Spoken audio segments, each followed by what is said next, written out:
형제끼리 총구를 겨누고 아버지가 아들을 전장에서 마주해야 했던 비극적인 역사를 알고 계신가요?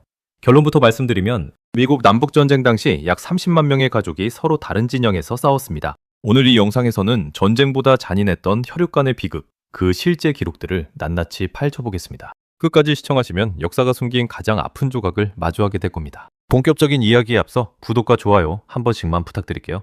여러분의 클릭 한 번이 영상을 만드는 데 큰 힘이 된답니다. 1861년 미국은 노예제와 경제적 이해관계로 인해 북부와 남부로 갈라졌습니다. 이 거대한 분열은 단순히 지도상의 선을 넘어서 평범한 가정의 거실까지 침투했거든요. 특히 경계지역이었던 켄터키나 메릴랜드주에서는 한 집안에서도 정치적 견해가 극명하게 갈렸습니다. 가장 대표적인 사례가 바로 켄터키 출신의 존 크리텐든 상원의원 가문입니다. 존은 전쟁을 막으려 평생을 바친 정치인이었지만 정작 그의 두 아들은 서로 다른 군복을 입었죠. 첫째 아들 조지는 남군의 소장이 되었고 둘째 아들 토마스는 북군의 소장이 되어 전장에서 만났습니다. 아버지가 평생 지키려 했던 나라가 아들들의 손에 의해 찢겨나간 셈입니다. 메리 토드 링컨, 즉 에이브러햄 링컨 대통령의 부인 집안도 예외는 아니었습니다. 링컨은 북부의 수장이었지만 그의 처가인 토드 가문은 켄터키의 전형적인 남부 가문이었거든요. 메리의 이복 형제 3명은 남군으로 복무하다 전사했고 형부 중 1명도 남군 장군으로 싸웠습니다.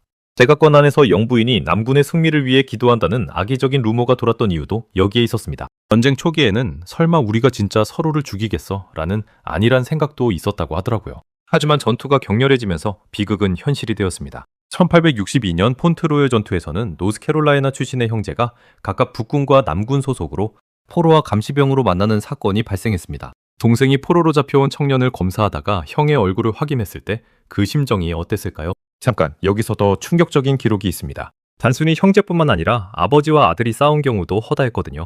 버지니아 출신의 한 가문에서는 아버지가 남군의 충성스러운 군인이었지만 아들은 연방을 지키겠다는 신념으로 북군에 자원 입대했습니다. 이들은 같은 전장에서 서로의 부대 명칭을 확인하며 밤새 잠을 이루지 못했다고 전해집니다. 1863년 게티즈버그 전투는 이런 비극의 정점이었습니다. 컬프스 힐이라는 격전지에서 웨슬리 컬프라는 남군 병사가 전사했는데요. 공교롭게도 그가 죽은 땅은 바로 그의 삼촌이 소유한 농장이었습니다. 게다가 그를 사살한 부대에는 그의 어린 시절 중마고우들이 북군으로 복무하고 있었죠. 고향 땅에서 친구들의 총에 맞아 숨진 것입니다. 현장 기록에 따르면 휴전 시간에 전사자 시신을 치우다가 자신의 성과 똑같은 이름을 가진 시신을 발견하고 오열하는 병사들이 많았다고 합니다. 주머니 속 가족 사진을 꺼내보니 바로 작년에 헤어진 형이었던 거죠.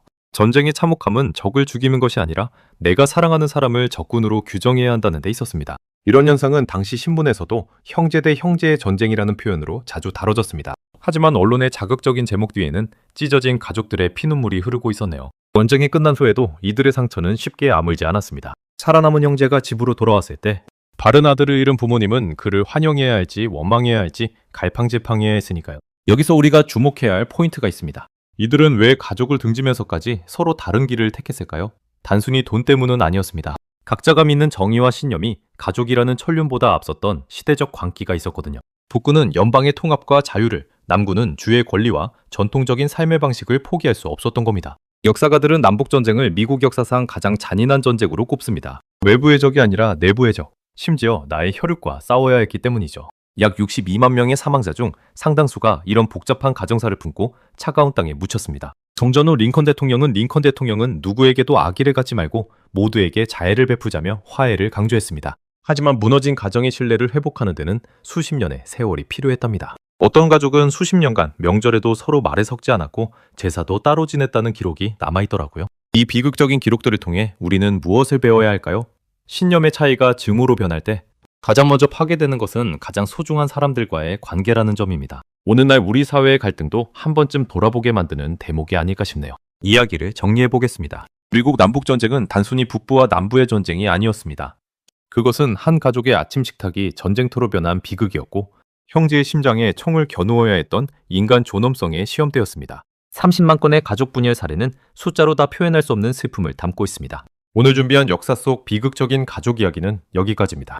여러분은 만약 신념과 가족이 충돌한다면 어떤 선택을 하실 것 같나요? 댓글로 의견을 나눠주시면 감사하겠습니다. 긴 시간 시청해주셔서 정말 감사합니다. 다음번에도 더 흥미롭고 깊이 있는 역사 이야기로 찾아올게요. 건강한 하루 보내시길 바랍니다.